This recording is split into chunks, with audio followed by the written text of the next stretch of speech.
पढ़ेंगे। कल अपन ने पढ़ लिया था शब्द विचार के 3 पॉइंटों को बारे में हमने पढ़ लिया था, 3 बिंदुओं के बारे में पढ़ लिया था, जिसकी हमने शब्द विचार की एक ट्रिक बनाई है। जिस ट्रिक को हम क्या कहते हैं, तत्देविश कहते हैं। क्या कहते हैं? तत्देविश।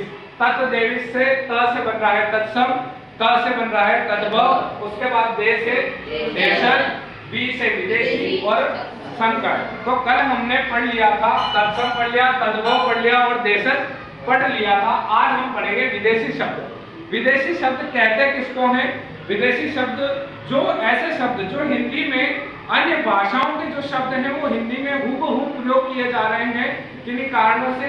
तो विदेशी शब्द की हम परिभाषा देखते हैं कि परिभाषा क्या है।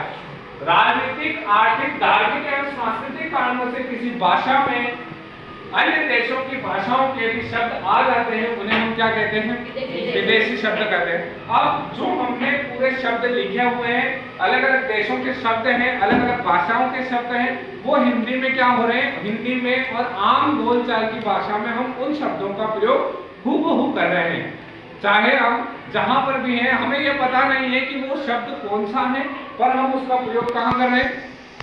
अपनी व्यवहारिक भाषा में उन शब्दों का प्रयोग कर रहे हैं। जैसे अंग्रेजी भाषा के शब्द जो हिंदी में हूबहू प्रयोग किए जा रहे हैं, अफसर, पेपर, बस, पेन, स्कूल, टेलर, रेल आदि। इसी प्रकार अरबी भाषा के जो शब्द हैं, जनाब, कीमत, किताब, तहसील, नशा, तारीख, हलवाई, ये कौन सी भाषा के शब्द हैं? अरबी भाषा के। कौन सी भाषा के हैं? अरबी भाषा के। फारसी भाषा के शब्द कौन कौन से हैं? जानवर, मजदूर, नमक, खून, शेर, लगाम, जमीन, दवा आदि, है ना। उसके बाद देखते हैं पुर्तगाली भाषा के। पुर्तगाली में कौन से आ रहे हैं? कमरा, गमला, कार्बन, फीता, बस्ता, बटन, बाल्टी, पपीता आदि कौन सी भाषा के शब्द हैं? पुर्तगाली भाषा के शब्द हैं।